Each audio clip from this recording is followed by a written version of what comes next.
Muitos pais, por estarem tão preocupados com o diagnóstico, com a rotina de terapias, com os tratamentos dos filhos, acabam se desconectando das suas próprias necessidades e sentimentos.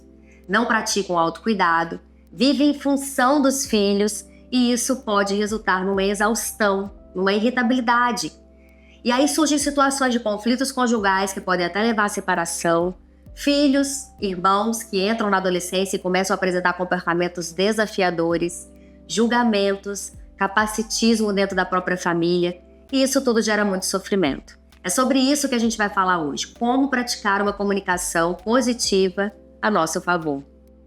A comunicação aumentativa alternativa se faz necessária nos casos em que crianças ou adolescentes com autismo, paralisia cerebral, síndromes genéticas raras, deficiência intelectual, que têm dificuldade de se expressar verbalmente, interagir com o mundo ao seu redor, mesmo que não fale, eles estão sempre comunicando de alguma maneira.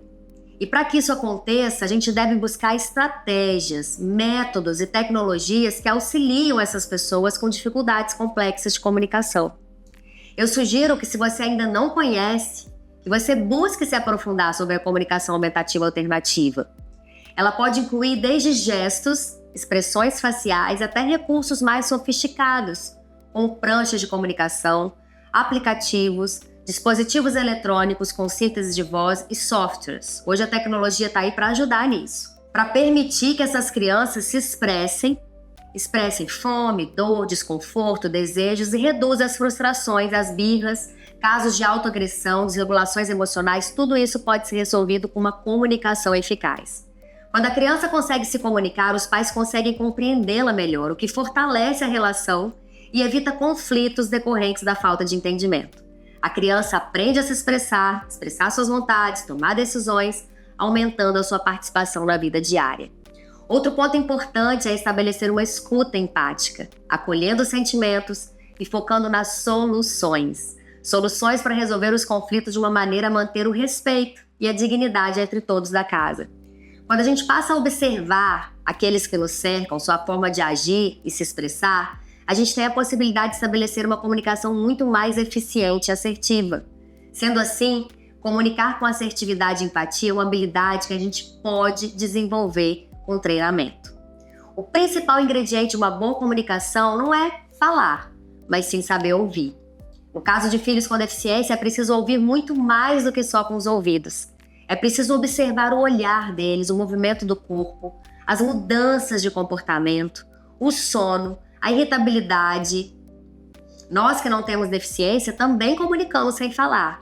Quando eu levanto a minha sobrancelha, eu mostro que eu tô assustada. Quando eu fico aqui, balançando meus pés sem parar, quer dizer que eu tô ansiosa, que eu tô nervosa. Quando eu começo a suar minhas mãos ou fico vermelha, por exemplo, eu posso estar sentindo vergonha.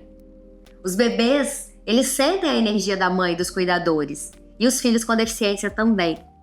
Quando a gente fala de comunicação eficaz, a premissa básica é: primeiro, busque compreender para depois ser compreendido. O que eu estou sentindo? O que eu estou precisando? E qual é a necessidade e o sentimento do outro? Quando os pais assimilam isso e exercitam essa compreensão empática, eles conquistam maior cooperação dos filhos. Mas para que a gente possa compreender o outro, os nossos filhos, nosso companheiro ou companheira, a gente precisa aceitar que cada um tem o seu ponto de vista. Cada um tem a sua vontade, suas necessidades e o seu temperamento. E que, na verdade, as pessoas não veem no mundo como ele é, não veem o mundo como ele é, e sim como elas são. Todos nós olhamos para o mundo através das nossas próprias lentes. E essas lentes, elas foram formadas a partir das experiências que a gente teve ao longo da nossa vida. O que a gente desenvolveu sobre nós mesmos, sobre os outros e sobre o mundo. Filhos de mesmos pais que viveram as mesmas situações podem interpretar cada um da sua maneira e desenvolver crenças diferentes.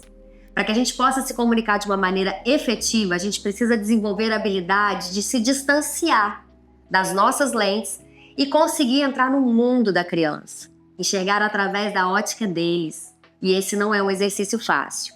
Porém, a gente precisa lembrar que nós somos os adultos da relação e que temos a responsabilidade de dar bons exemplos. Eu sou a Mônica Pitanga, orientadora parental de famílias atípicas, e se esse vídeo está fazendo sentido para você, clica no botão aqui curtir, Prover que você está aqui comigo e poder trazer mais conteúdos como esse.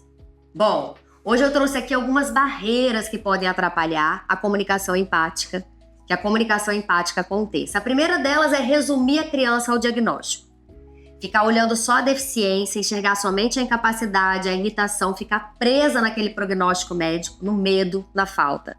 A segunda barreira são mães e pais que não praticam autocuidado e, ao fazer isso, se sentem exaustos, se irritam, gritam, explodem com mais facilidade, ficam sem paciência para exercer essa comunicação respeitosa.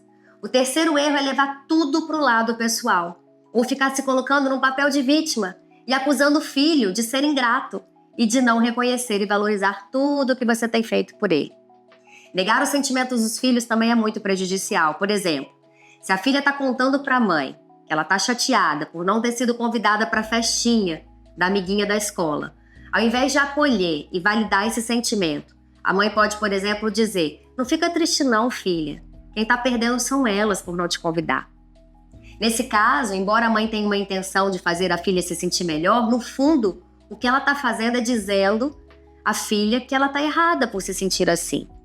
Em longo prazo, isso pode fazer com que os filhos não compartilhem mais os seus sentimentos, além de desenvolver uma crença de inadequação.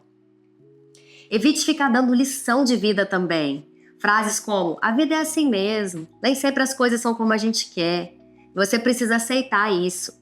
Nem preciso dizer que essa fala, não é nada útil. E ao invés de estabelecer uma comunicação empática, ela pode gerar um recuo ou afastamento por parte do filho.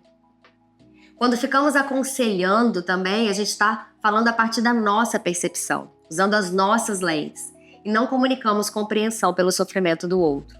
Um erro muito comum nas famílias atípicas é ficar resgatando o filho, ficar com pena dele.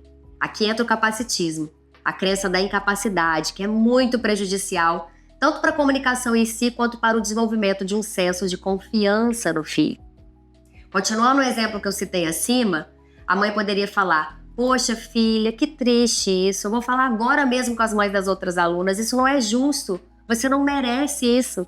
Você já sofre tanto, já tem que fazer tantas cirurgias, terapias, enfim." Esse lugar de pena é muito prejudicial.